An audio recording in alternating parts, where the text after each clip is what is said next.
Tu t'en fais. Donc c'est toi qu'on va pleurer tout à l'heure. Hein? C'est toi. Voilà. Ça c'est bien. Tu connais. C'est quand le Benji se vient confirmer. Tu as pas vu quand t'as filmé quand tu pleurais. Et quand le Benji se vient confirmer.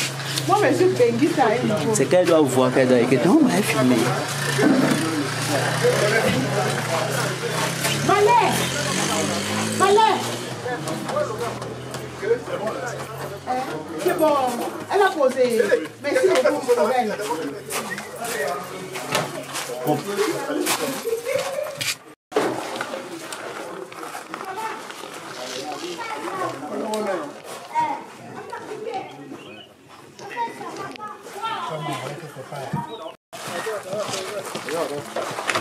Go. Tu vas jouer. On joue demain. Calme pas sur lui. Calme pas sur lui. Tu pars avec ta tête, Joe. T'as immortalisé ça.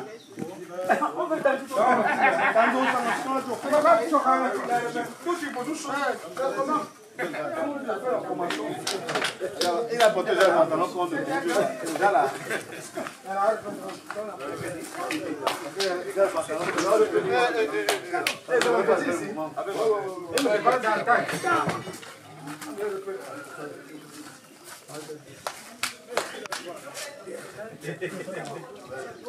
Bien. Bien, bien. Je vois ça va. Chante. Je vais rester oui. Non. Ah, Chambia, bah. Ah, Chambia. Où est bro? Chambia, oh, man, joy.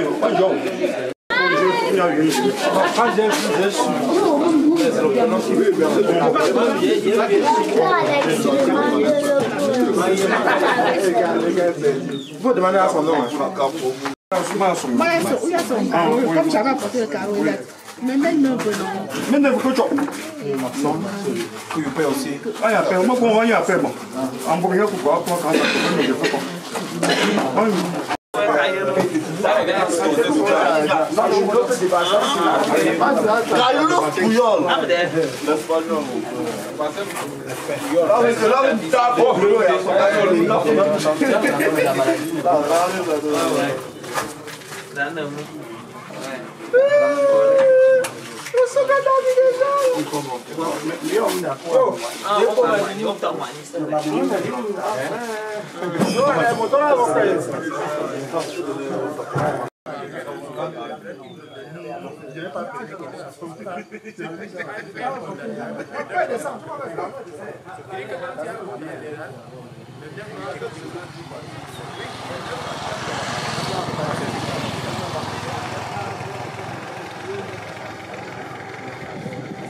Saya.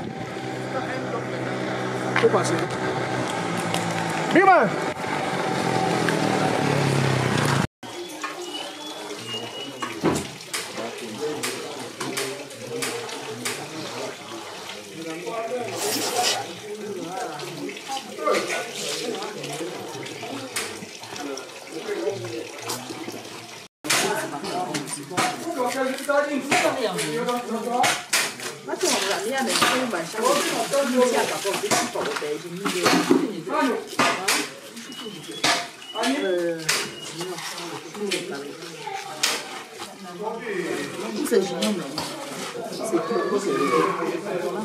Donc c'est le fils de... C'est Samo. Fils de Denis.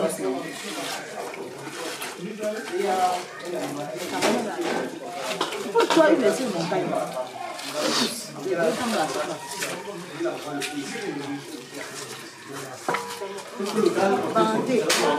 Oui, c'est que Denis c'est pour ça que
Ça doit prendre.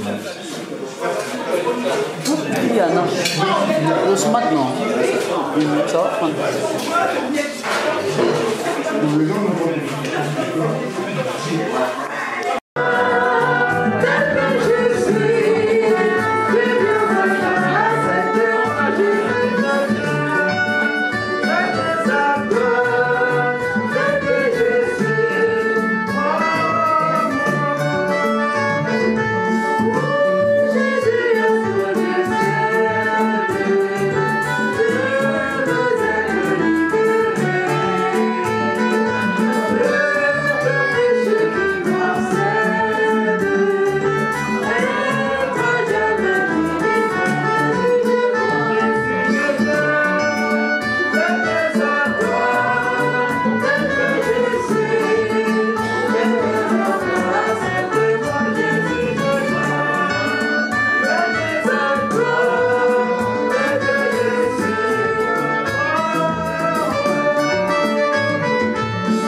frères, bonsoir à tout le monde. Bonsoir.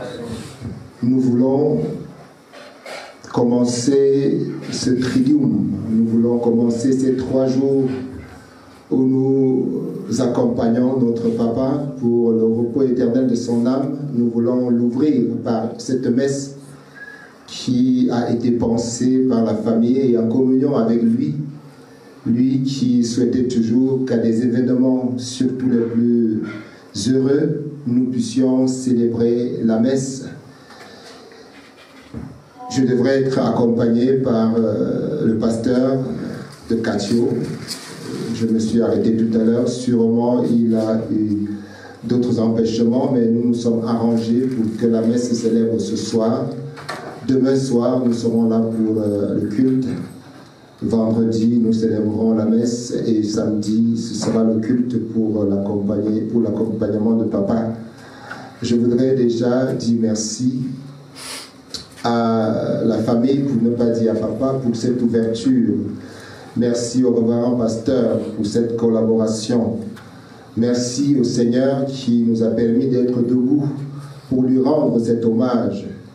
Je souhaite que chaque instant que nous allons offrir au Seigneur pour papa soit un de grâce. Que nous puissions demander au Seigneur un temps clément, un beau temps. En cette période de grande pluie, essayons de mettre, nous n'essayerons pas, mais nous allons mettre le Seigneur au défi, lui qui a dit demandez et vous recevrez. Nous allons le lui demander avec insistance qu'il nous donne un temps clément, tout au moins de vendredi à samedi, pourquoi pas dès ce soir, pour que nous puissions avec beaucoup d'élégance accompagner ce patriarche comme il le mérite. Mais en tout, nous saurons laisser la volonté de Dieu s'accomplir. Prier, ce n'est pas forcer la main au Seigneur, mais c'est lui dire notre désir en restant toujours ouvert à sa volonté.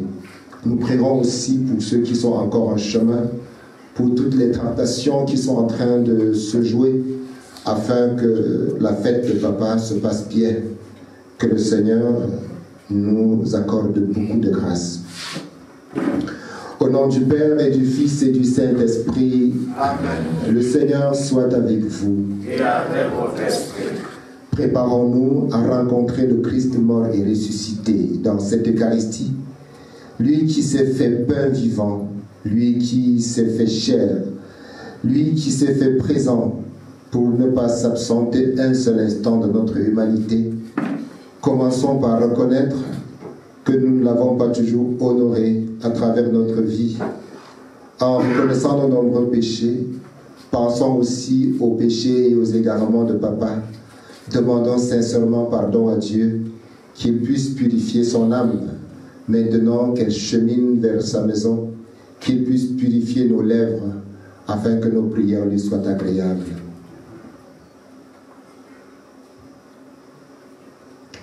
Je confesse à Dieu Tout-Puissant. Je reconnais devant vous, frères et sœurs, que j'ai péché en pensée, en parole, par action et par omission. Oui, j'ai vraiment péché. C'est pourquoi je supplie la bienheureuse Vierge Marie, les anges et tous les saints, et vous aussi, mes frères et sœurs, et priez pour moi, le Seigneur notre Dieu. Que Dieu, dans l'amour et tout-puissant, nous fasse miséricorde et qu'il pardonne tous nos péchés et nous conduise à la vie éternelle. Amen.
La gloire de Dieu, malgré notre tristesse, notre joie et notre bonheur d'avoir connu.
Prions le Seigneur.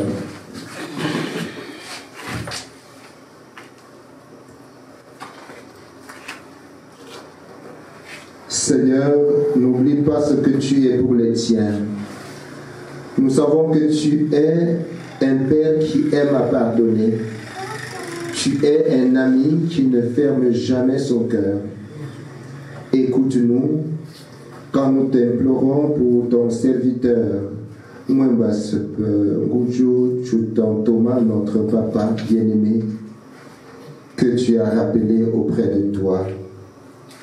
Tant qu'il a vécu au milieu de nous, tu as été son espérance et sa foi. Maintenant, reçois-le dans ta maison, à la place que tu as préparée. Ouvre-lui grand tes bras, Seigneur, et donne-lui le bonheur que rien ne peut détruire. Par Jésus-Christ, ton Fils unique, notre Seigneur et notre Dieu, qui règne avec toi le Saint-Esprit, Dieu pour les siècles des siècles. Amen. Dieu nous assoit pour écouter la parole de Dieu.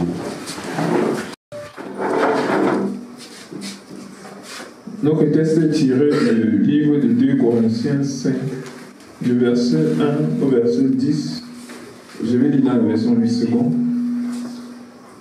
Nous savons, en effet, que si cette temple où nous habitons sur la terre est détruite, nous avons dans le ciel un édifice qui est l'ouvrage de Dieu, une demeure éternelle qui n'a pas été faite de main d'homme. Aussi, nous gémissons dans cette tente, désirant revêtir notre domicile céleste. Si du moins nous sommes trouvés vêtus et non pas nus. Car, tandis que nous sommes dans cette tente, nous gémissons, accablés, parce que nous voulons, non pas que nous dépouiller, mais nous revêtir, afin que ce qui est mortel soit englouti par la vie. Et celui qui nous a formés pour cela, c'est Dieu, qui nous a donné les arts de l'esprit. Nous sommes donc toujours pleins de confiance, et nous savons qu'en demeurant dans ce corps, nous demeurons loin du Seigneur, car nous marchons par la foi et non par la vue. Nous sommes pleins de confiance et nous aimons mieux quitter ce corps et demeurer auprès du Seigneur. C'est pour cela aussi que nous nous efforçons de lui être agréables. Soit que nous demeurions dans ce corps, soit que nous le quittons. Car il nous faut tous comparaître devant le tribunal de Christ, afin que chacun reçoive selon le bien ou le mal qu'il aurait fait, étant dans son corps. Que Dieu bénisse sa parole. Amen. Chers amis et familiers, chers sympathisants, loué soit Jésus-Christ. Amen. Oui, une occasion nous est donnée de louer le Seigneur, même alors même que nous sommes dans les larmes. Mes yeux traversent la foule pour percevoir le visage de papa qui flanque un petit sourire, comme pour dire on est ensemble.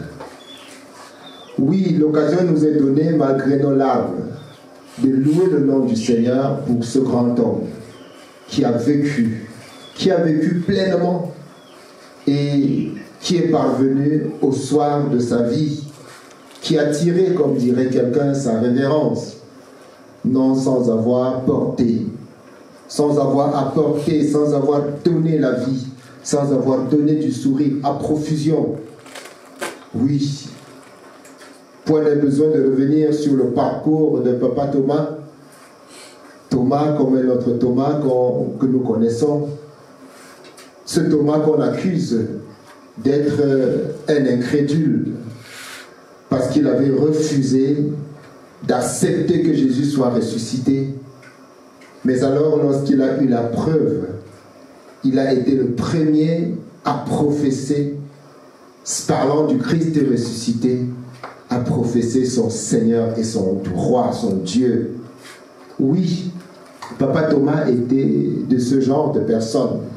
Lorsqu'il avait la preuve, lorsqu'il avait la vérité, lorsqu'il avait la perception de ce qui était, il y adhérait corps et âme. Et on dirait donc qu'un Thomas pouvait en cacher un autre. Nous voulons dire merci au Seigneur pour cet ancien de l'Église. Nous voulons dire merci au Seigneur pour ce patriarche qui a donné la vie, je le disais tout à l'heure, qui a donné l'amour à profusion et qui, en donnant la vie, a donné des enfants, des Mekem, des Mwemba, des Mefo. Et il en a tellement donné. Avec du son pour Papa Thomas, s'il vous plaît. Alors nous sommes là pour lui rendre hommage ce soir, demain, après-demain et tous les jours quand nous penserons à lui, on aura bien évidemment un petit pincement. Comme je vois les joues de maman Annie mouillées. Les miennes aussi pouvaient être mouillées, mais je tiens seulement mon cœur. Parce qu'en fait, la séparation n'est pas facile. Et il serait souhaitable que nos larmes ne soient pas de chagrin. Parce que qu'est-ce que papa n'a pas fait? Qu'est-ce qu'il ne nous a pas donné? Ou encore, qu'est-ce que nous n'avons pas fait pour lui? Nous l'avons, il nous a porté avec maman Cathy et nous l'avons aussi porté. nous l'avons suffisamment donné. J'ai un peu comme un goût amer ou un goût d'insatisfaction quand je ne vois pas ma fille, bon, pas ma seule fille, l'une de mes filles présente, parce que comme elle est toujours en train de courir pour résoudre ceci et cela comme problème, je voudrais que nous puissions nous dire que nous avons fait, nous l'avons porté, nous l'avons bercé, nous l'avons soigné. Mais, bien évidemment, on ne guérit pas la mort. C'est la maladie qu'on guérit. Si c'était une affaire de maladie, nous aurions tout fait. Nous avons d'ailleurs tout fait. Mais l'heure était venue pour qu'il aille se reposer. Nous voulons donc, malgré notre douleur, comme je le disais à l'entame, garder la fierté de l'avoir eu. D'avoir connu cet homme fier de lui-même. Cet homme debout. Cet homme battant. Cet homme tonitruant. Cet homme porteur du message de la vérité, porteur du message de la bonne nouvelle, cet ancien imperturbable dans sa démarche. Nous voulons dire merci au Seigneur de lui avoir donné cette vie-là, de lui avoir permis de nous donner, de nous transmettre cette vie-là. Je voudrais personnellement lui dire merci au Seigneur de m'avoir poussé, de m'avoir mis sur le chemin qui m'a conduit jusque dans cette maison. Et je suis fier d'être l'un des enfants de Papa Thomas. Je suis heureux qu'il m'ait adopté pleinement et profondément. Et je me souviens, la dernière fois que je suis passé à son chevet, il me disait est-ce que tu souhaites qu'on aille à Baham ou bien que tu viennes à la maison à Balem pour que je t'anoblisse, que je t'installe sur ta chaise, que je te donne un nom dans ma famille parce que tu es un membre de ma famille. Alors on ne trouve pas chaque jour, on ne trouve pas tous les jours des papas pareils. Applaudissons encore pour lui. Aidez-moi à applaudir pour lui. Vous comprenez donc que malgré les larmes, nous allons le fêter. Nous allons le fêter. Et c'est pourquoi je demandais que dans cette Eucharistie, nous puissions d'abord demander au Seigneur un temps clément. Parce qu'on nous saurait célébrer un homme comme celui-là dans la vie. Il faudrait que nous demandions cela au Seigneur, en lui rappelant que c'est lui qui nous a dit « Demandez et vous recevrez ». Que nous puissions lui dire « Seigneur, tu as dit demandez et vous recevrez ». Saint Padre Pio avait une petite prière, une petite neuvaine qui n'était pas très longue. Il disait seulement « Seigneur, tu as dit demandez et vous recevrez. Je te demande telle chose, merci de me le donner ». Point. Avec conviction, demandons au Seigneur un temps clément pour l'accompagner dignement. Et aussi que le Seigneur accompagne tous ceux qui vont prendre la route. Que le Seigneur soit dans le cœur de tous ceux qui viendront lui rendre hommage. Que le Seigneur soit sur les lèvres de tous ceux qui prendront la parole. Que le Seigneur soit dans l'esprit de tous ceux qui nous tendront la main pour que nous puissions concocter, n'est-ce pas, ce festin pour nourrir comme il aurait souhaité le monde qui sera là. Que le Seigneur nous bénisse, qu'il bénisse cette concession, qu'il bénisse ce village, qu'il bénisse tous ceux que Papa a connus, ses amis qui pourront être encore là, toutes ces connaissances qui viendront, qu'ils soutiennent Maman Catherine et lui donnent la force de continuer à nous porter maintenant qu'elle est restée Papa et Maman. Applaudissons Maman Cathy. Quand je parle aux veuves, je leur dis, c'est une vocation. On ne choisit pas d'être veuve. Tu es appelé à cette vocation-là et tu dois demander la grâce à Dieu pour porter. Parce que si on pouvait choisir, personne ne choisirait. Même être prêtre ou pasteur, on peut dire qu'on a choisi. Mais nous, on va dire non, nous n'avons pas choisi. On a ressenti l'appel. On a senti qu'on a été appelé. On a même résisté, mais on sentait toujours que quelque chose disait non, c'est là qu'il faut être. Donc pour la veuve, c'est aussi ça. C'est une mission, c'est une vocation. Et c'est pourquoi nous devons prier pour elle, pour qu'elle sache désormais être papa et maman. Même s'il est encore fragile, vous allez vous rendre compte qu'après, n'est-ce pas, si nous prions bien et si nous l'encadrons bien, après le deuil de papa, elle pourra vous retrouver même ce qu'elle avait perdu comme santé, n'est-ce pas? Il faut que nous prions parce qu'elle a encore à faire, elle a du chemin à faire, elle doit nous porter et nous avons encore à la gâter et nous devons maintenant, comme avant on pensait pour deux, on doit penser seulement pour une personne. Maman Cathy, j'attends, n'est-ce pas, les bonus, hein? Les bonus, il y aura les bonus. Il faut savoir que nous serons là pour te cajoler, pour te chouchouter, et tout ce qui allait à papa, c'est à toi maintenant. Il y a un homme qui s'est levé pour le témoignage lors des obsèques de sa femme. Quand il a pris le micro, la première chose c'était le numéro du compte bancaire, c'est à moi maintenant. Vous voyez? Donc, il n'avait pas tort, il était seulement un peu zinzin. Mais nous devons comprendre que le Seigneur a choisi, n'est-ce pas, cette vocation pour notre maman et l'a appelée, n'est-ce pas, et nous devons l'y accompagner. En priant donc pour lui, en priant pour elle, en priant pour nous-mêmes, laissons la parole de Dieu s'adresser à nous. Nous l'avons écouté dans l'évangile de Jésus-Christ selon saint Marc. Marc qui nous décrit l'événement de la mort de Jésus. Quand arriva l'heure de midi, il y eut des ténèbres sur toute la terre jusque vers 3 heures. Et à 3 heures, Jésus cria d'une voix forte, mon Dieu, pourquoi m'as-tu abandonné?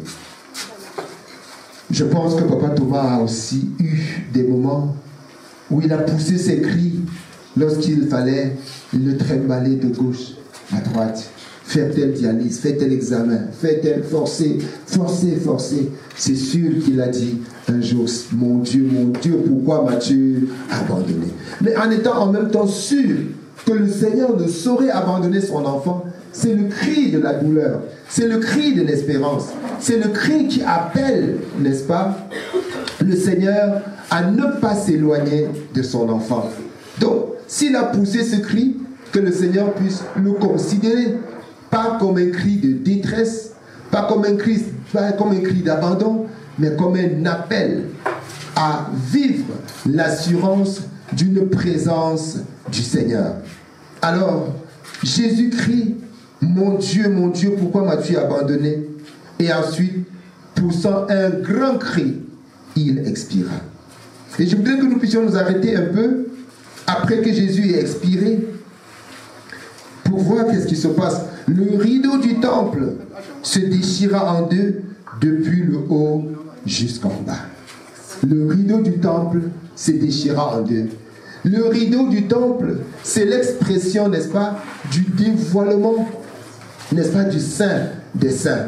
Cette déchirure, n'est-ce pas, que le rideau symbolise, c'est l'ouverture du sacré au monde entier.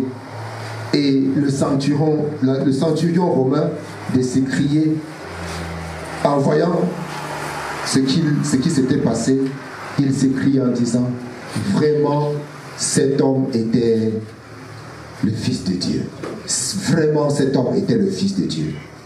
Oui, il y a des événements dans nos vies qui nous poussent à réaliser une présence divine que nous ignorions pourtant, comme la vie de Papa Thomas, comme son départ, après son endurance, comme ces obsèques que nous sommes en train d'organiser.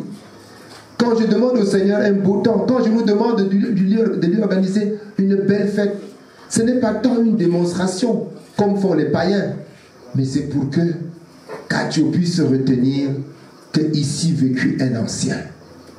Que ici vécut un ancien. Vraiment, cet homme était fils de Dieu. Vraiment, cet homme était un ancien de l'Église. Et les anciens, on ne les accompagne pas comme les nouveaux, non? Les anciens, c'est par opposition aux nouveaux. Bon, c'est pour donner le sourire à ma chérie qui pleurait là. En fait, qu'on puisse dire, on a pleuré un ancien à Casio. Vous savez, il y a des gens qu'on pleure au point où les gens ont envie de mourir, non? N'est-ce pas? Mais en fait, on ne vous pleure que comme vous avez vécu. C'est ça ou ce n'est pas ça? Voilà. Est-ce qu'il n'a pas vécu? Alors on dit au village que il ne nous a pas aimés, il est mort. Nous allons le détester, on va le pleurer. Hein? Et nous allons le pleurer. Mais alors copieusement, avec des larmes, comme avec des armes. Nous allons le pleurer. Et pouvoir dire à ceux qui l'ont connu, et même aux générations futures, cet homme était un ancien de l'Église. Et maintenant, Marc nous présente la situation des femmes. Marie-Madeleine, l'autre Marie, la mère de Jacques, Salomé, qui achètent des parfums pour aller embaumer le corps de Jésus. Vous voyez, les femmes, elles sont toujours attentionnées. Certains vont dire, mais les femmes à l'église, hein, le pasteur et les femmes, toujours les femmes, toujours les femmes. Ça ne commence pas aujourd'hui, c'est depuis. Parce que la femme, c'est la tendresse sans calcul. C'est la tendresse inépuisable. C'est la tendresse sans limite. Voilà que Jésus est mort. Les disciples, chacun est à son affaire, à ses affaires. Et c'est les femmes qui de grand matin courent au tombeau. Elles n'ont même pas la force pour rouler la pierre. Parce qu'il y avait une grosse pierre qui fermait l'entrée du tombeau. Elles n'ont même pas la force. Mais elles y vont tout de même. En route, elles sont inquiètes. Qui nous roulera la pierre? Mais leur inquiétude ne les empêche pas d'avancer. Elles y vont. Oui, nous sommes tristes parce qu'on se dit, qu'est-ce qu'on sera sans papa? Qu'est-ce qu'on fera sans lui? Que sera maman sans lui? Mais que nos questionnements ne nous affaiblissent pas, que nos questionnements nous mettent toujours davantage en route. Nous allons le croiser en chemin et il doit nous montrer lui-même comment ça va se passer. Voilà les femmes qui sont inquiètes. Et quand elles arrivent, premier indice, non seulement elles voient que la pierre est roulée, mais il y a quelqu'un, un messager, qui leur dit, hé, femme, vous cherchez qui? Jésus de Nazareth. Mais il est ressuscité. N'ayez plus peur, ne pleurez plus, il est ressuscité. Séchez vos larmes. Alors papa n'a-t-il pas cru en Jésus ressuscité? Alors si Jésus est mort et ressuscité, était-ce pour lui-même? Il n'en avait pas besoin. Il est mort et ressuscité comme nous l'avons exécuté dans le cantique tout à l'heure, pour être parmi les morts le premier ressuscité. Et s'il y a le premier ressuscité, ça veut dire qu'il y a le deuxième, le troisième et tous les autres. Jésus est mort et ressuscité pour que nous aussi nous ressuscitions. Papa Thomas a été candidat, il s'est inscrit à la candidature. Aujourd'hui, on est en train de parler des candidatures, non? Les reçus et les irreçus ou les irrecevables. Mais papa s'est inscrit, il a inscrit sa candidature à la résurrection. Et il a fait avec détermination, avec conviction. Qu'est-ce qui pourrait nous faire hésiter aujourd'hui? Qu'il ne bénéficie pas, n'est-ce pas, de son entrée dans la maison du Père. Ici, il n'y a pas d'élégant. Ici, il n'y a pas de conseil. Rien, ça n'existe pas. Tu t'es inscrit, il n'y a même pas de caution. Il s'est inscrit, il est élu. Applaudissons encore pour Papa Thomas. N'ayons donc plus peur. Si Jésus-Christ est mort et ressuscité et son tombeau est resté vide, les gens ont passé le temps à dire que c'est du bluff, qu'on est venu voler son corps, patati et patata. Mais depuis 2000 ans et plus, le message du ressuscité continue son bonhomme de chemin. Nous devons y croire. Nos parents ne nous ont pas trompés. Nos parents ont eu la conviction, n'est-ce pas, de la véracité du message évangélique. Et papa ne peut que bénéficier de cela.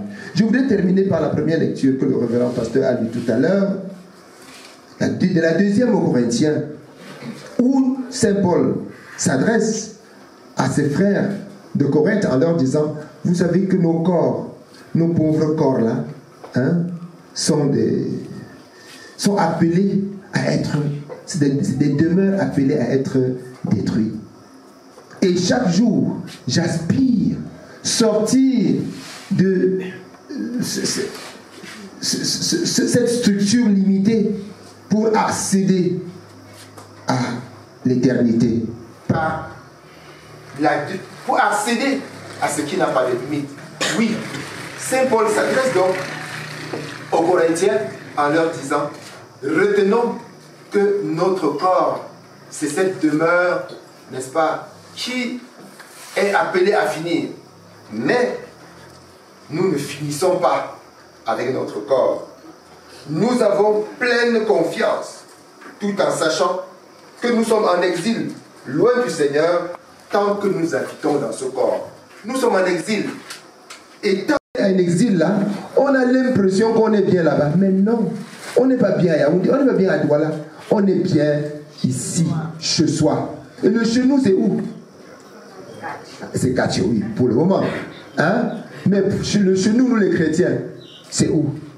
Ah, c'est le royaume de Dieu. Vous savez, il m'arrive aussi de me vanter souvent.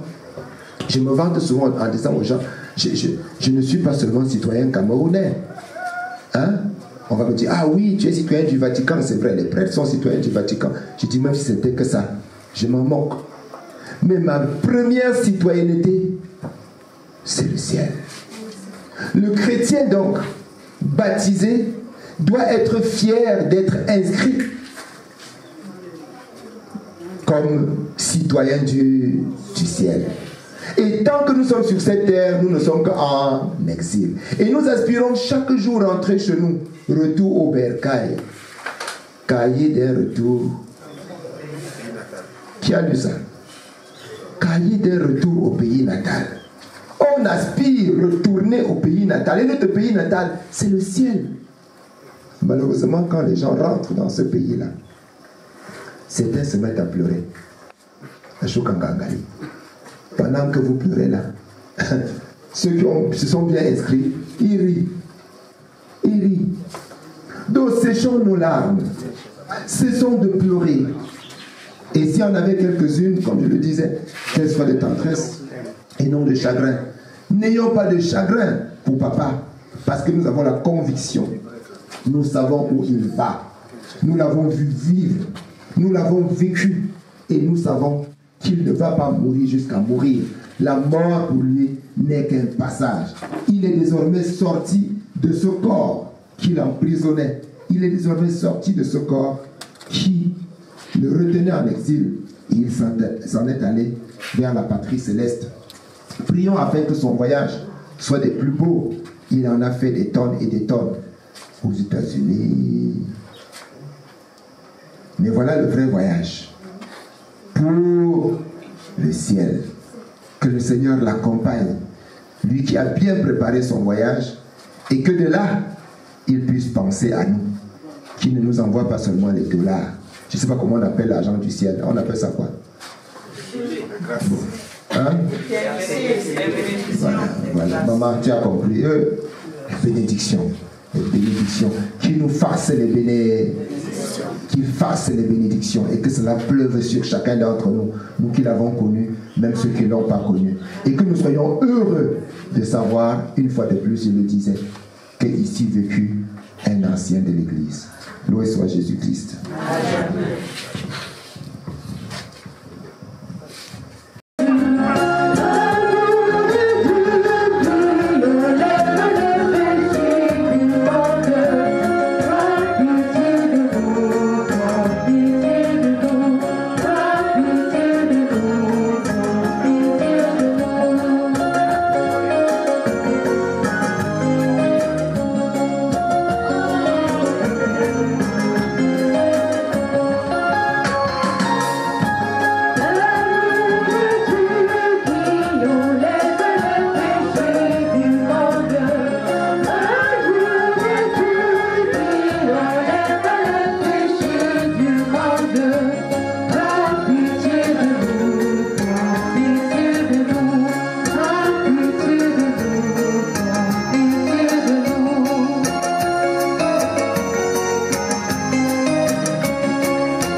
Nous avons tous communié tout à l'heure en écoutant la parole de Dieu, mais tout à l'heure,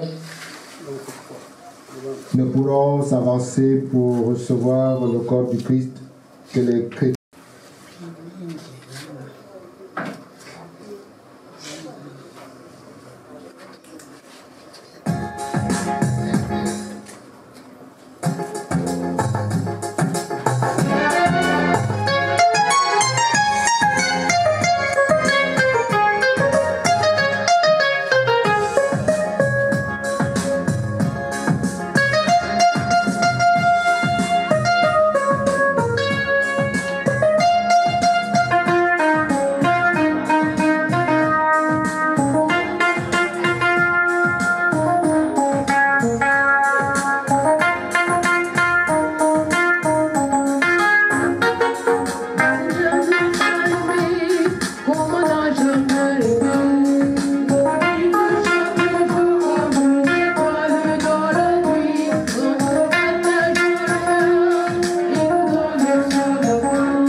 donner, Seigneur, dans le sacrement de son corps et de son sang, les vivres dont nous avons besoin pour la route qui mène jusqu'à toi.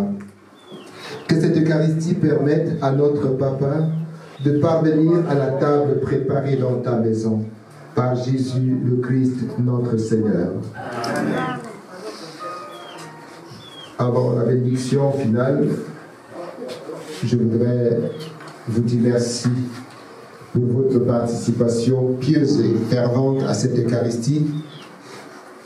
Je me posais la question au début de comment est-ce que cela va se passer, mais ça s'est plutôt très bien passé, sachant que majoritairement nous sommes évangéliques, nous ne sommes que très peu catholiques, et je me demandais est-ce que ce cocktail va tenir. Je vois là que ça a très bien tenu, je voudrais vous dire merci. J'espère que demain nous serons encore plus nombreux et plus fervents pour le culte de 18h que le pasteur célébrera. Et pour la suite, je voudrais nous inviter à continuer à prier, à sécher nos larmes, à prier et à prier encore, parce que c'est ce dont Papa a besoin. Que le Seigneur puisse nous donner spontanément de l'aider à progresser vers la maison du Père. Je voudrais dire merci à mes enfants qui ont accepté de m'accompagner pour cette belle animation. Aidez-moi à applaudir pour eux, s'il vous plaît. Spontanément, je leur ai dit accompagnez-moi, et ils m'ont suivi et je leur dis merci. Je voudrais vous dire qu'après la bénédiction finale, nous bénirons de l'eau et pendant que nous allons asperger la maison comme nous en avions l'habitude avec Papa pour préparer l'accueil de tous ceux qui viendront afin que chacun se sente à l'aise dans la maison, afin que tout ce qui se fera ici se fasse sous la protection du Seigneur. Dire que pendant que nous bénirons la maison, la chorale nous aidera encore à élever quelques cantiques vers le Seigneur pour accompagner Papa. Je suis sûr qu'il sera très content de cela. Le Seigneur soit avec vous et que Dieu Tout-Puissant vous bénisse et vous garde, le Père, le Fils et le Saint-Esprit. Demeurez dans la paix du Christ.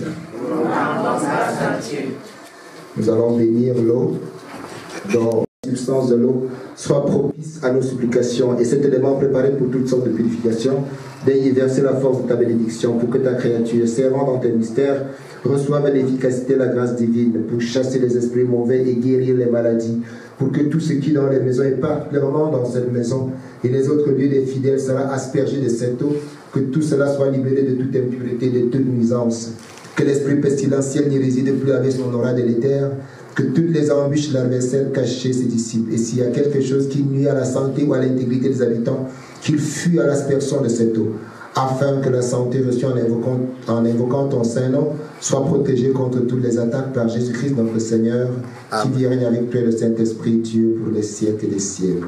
Amen. Esprit de Dieu, descends, descends.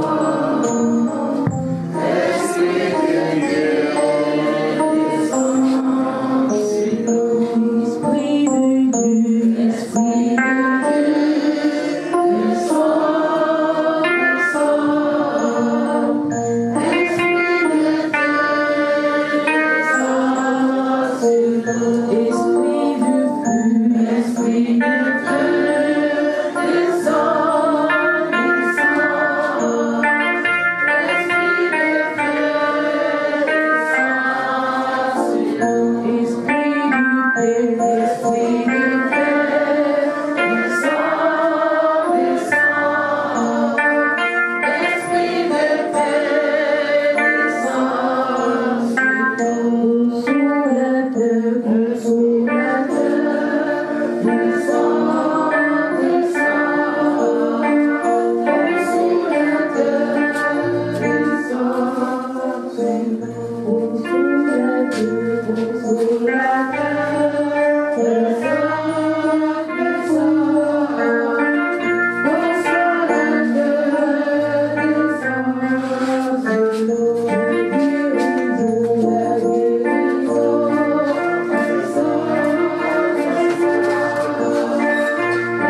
Thank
Amen.